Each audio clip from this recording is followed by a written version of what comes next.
Not to brag, but it takes a lot to terrify me. One time, I went to a haunted mansion, alone. That was Disney's Haunted Mansion. Yeah, alone, because no one wanted to ride with me because of all the screaming and crying. The point I'm trying to make is that we are brave and strong, and yet we still find Lara Croft in Shadow of the Tomb Raider to be a terrifying, pitiless predator of both humans and non-humans who does as much filling tombs as raiding them.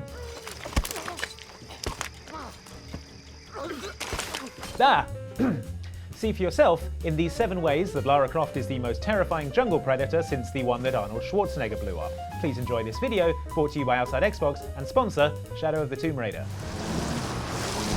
Truck's stuck. I can see that. What are we doing about it? Follow my lead. How the hell am I supposed to know? What are you doing? On the topic of Arnold Schwarzenegger, we've always suspected Lara is into action movies. I mean, Croft Manor must have a cinema room. Have you seen the size of that place? It's probably next to the SAS assault course. And in Shadow of the Tomb Raider, Lara borrows a move straight out of Arnie's playbook from 1987 action flick Predator. The strategy in question involves slapping a load of mud on herself so she can become one with the jungle, and also one with a lot of laundry to do when she gets home. The mud scooped off the forest floor camouflages Lara against the earthy colours of the Peruvian jungle here. This makes her all but invisible while she's sneaking around like a muddy ghost. Then she can slip out of the foliage behind an unsuspecting goon and shiv him in the neck. The jungle. It just came alive and took him. This being a rainforest, there's no shortage of quality mud, meaning you'll have plenty of opportunities to take advantage of this new ability for Lara. As an added bonus, a mud face mask is really excellent for the complexion. That's why I'd say Lara looks, if anything, younger than she did in Tomb Raider 1, 22 years ago.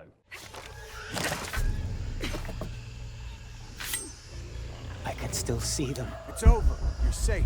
Since the 2013 reboot, the Tomb Raider games have charted Lara's evolution from rookie archaeologist on her first and immediately doomed expedition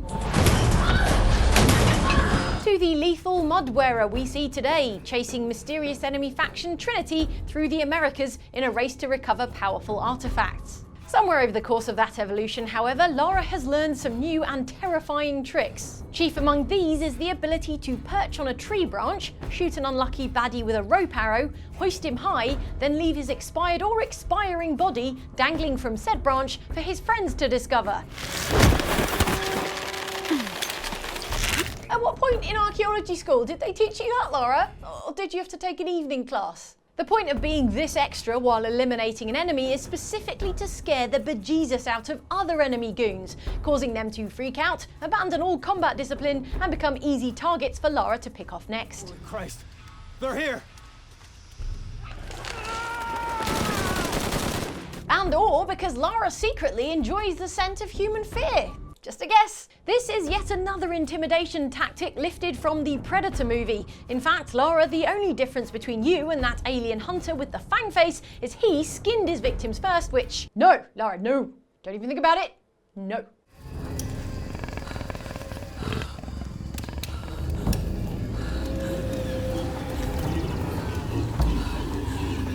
Speaking of skinning things, which we were, weird. Speaking of that, get a load of this fearsome jaguar.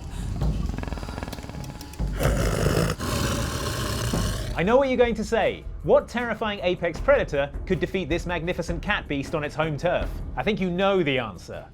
Not even sure why you'd ask that. The law of the jungle says that the strongest, fittest, or most cunning creature will survive. This explains Lara's one-woman vendetta against all Peruvian wildlife. Does it?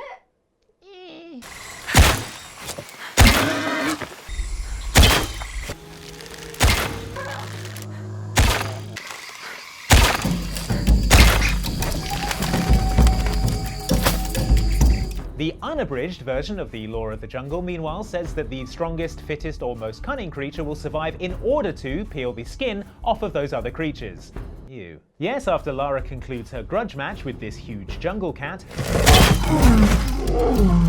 she flays it and turns its ragged pelt into boots and a kind of furry poncho. Lara, even Bear Grylls didn't go that far. Or if he did, they weren't allowed to put it on TV. What is this place?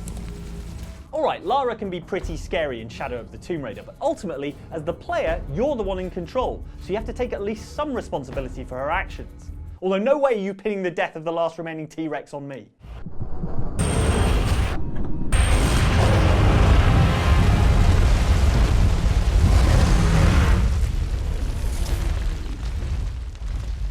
There goes my Jurassic Park business idea. So if you choose the mode called Deadly Obsession when you play Shadow of the Tomb Raider, we'll probably be more terrified of the you half of that partnership. You see, the only people even capable of playing the game on this difficulty level must be terrifying masochists or gifted murderers. It's the most extreme step up in difficulty level in any Tomb Raider game, and perhaps in any game we've encountered. Hey, it's called Deadly Obsession, not passing interest. Shadow of the Tomb Raider lets you individually set the difficulty for combat, exploration, and puzzles. So if you're into puzzles but find combat difficult, or if you're not into puzzling but prefer to hunt the deadliest game possible, you can customize it to suit you. In the special ultra hard mode Deadly Obsession though, there's no health regeneration in combat, while enemies are more dangerous in every way. It also removes all the hints relating to exploration and puzzles. So not only is it easier to get shot, it's easier to get lost as well. Thanks for exposing my terrible sense of direction, game. Also, can someone walk me to the bathroom when we're done here? If all that weren't pain enough for you, Deadly Obsession layers on yet more difficulty. Most punishing of all, you can only save at base camps, ratcheting up the tension in every single enemy encounter and making those insta-kill tomb traps a real pain in the neck. And the head, and the legs, the arms, the spleen, I could go on. The worst bit, or the best bit if you're a masochist, is once you've selected Deadly Obsession for a playthrough, you can no longer tinker with individual combat, traversal and puzzle difficulty levels in the middle of the game like you can otherwise. You're in for the long haul. So yes, Shadow of the Tomb Raider has a brand new difficulty level that perfectly suits its heroine's new role as a terrifying jungle predator.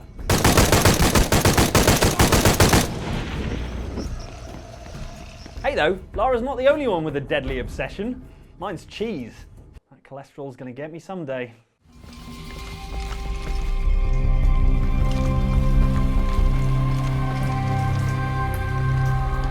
Lara Croft is ostensibly an archaeologist, although her approach to archaeology is less about brushing dirt off things and more about clambering on them, dangling off them, or smashing them to bits.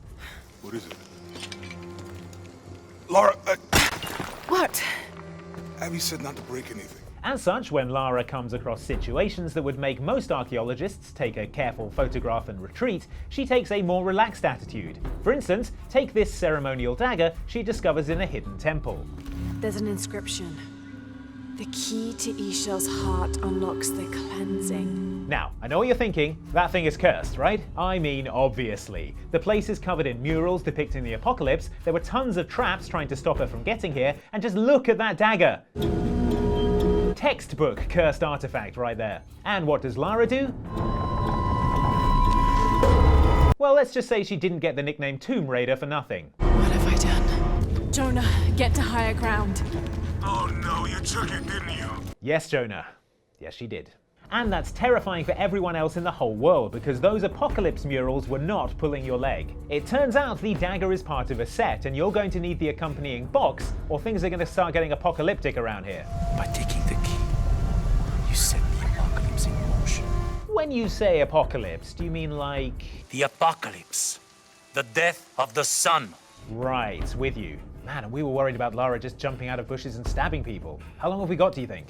A tsunami is coming, and this is the first of many catastrophes you're doing! Yeah, but I mean, probably not for a while, right?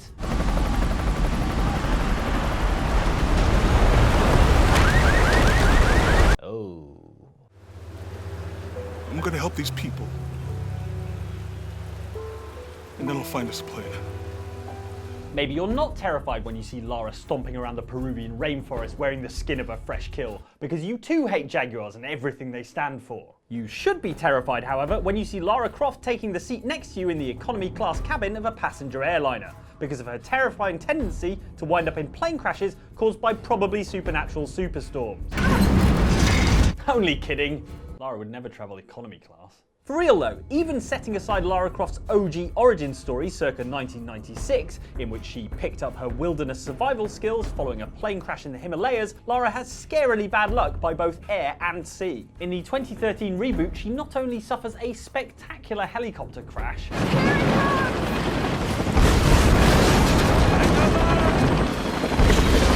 But on another occasion, she has to outrun and outslide a crashing plane she wasn't even in. In Shadow of the Tomb Raider, Lara is subjected to yet another crash, this time with her plane downed in the aforementioned jungles of Peru.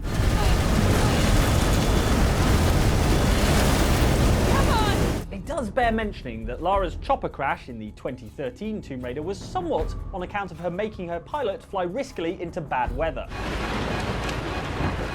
Do it! She'll pull apart! And in this year's game, her crash was somewhat on account of her making her pilot fly riskily into bad weather. Contact, it might get bumpy. The lesson here is, don't be Lara Croft's pilot or co-passenger. That really is terrifying. Underwater? He wants us to search everywhere. Obviously, we can where we getting scuba equipment or something? It's clear from the outset that Lara is already in a pretty good place when it comes to being an alarmingly effective jungle predator.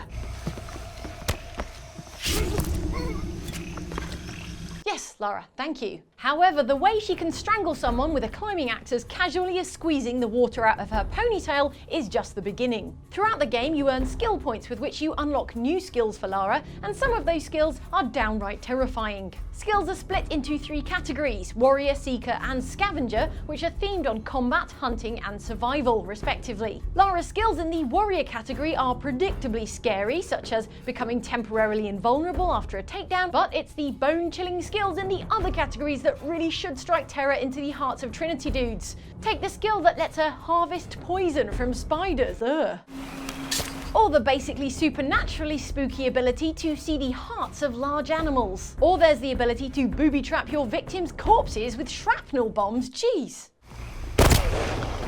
Look, Trinity, I know that you think letting Lara have that dagger is going to bring about the apocalypse and you have to stop her, but looking at these skill trees, I think the death toll for you guys is going to be about the same either way, whichever option you choose. Thanks for watching this video, brought to you by Outside Xbox and sponsor Shadow of the Tomb Raider. Hope you're not too terrified of Lara. If you're not though, you can always get a bit more terrified of her by watching this video, which is about some of the weird stuff that Lara Croft shot full of holes back in the olden days. Or if you'd like something completely different, you can check out this video down here from Outside Extra, which is about weirdos who challenged you to a race and then cheated. Imagine the nerve. See you next time.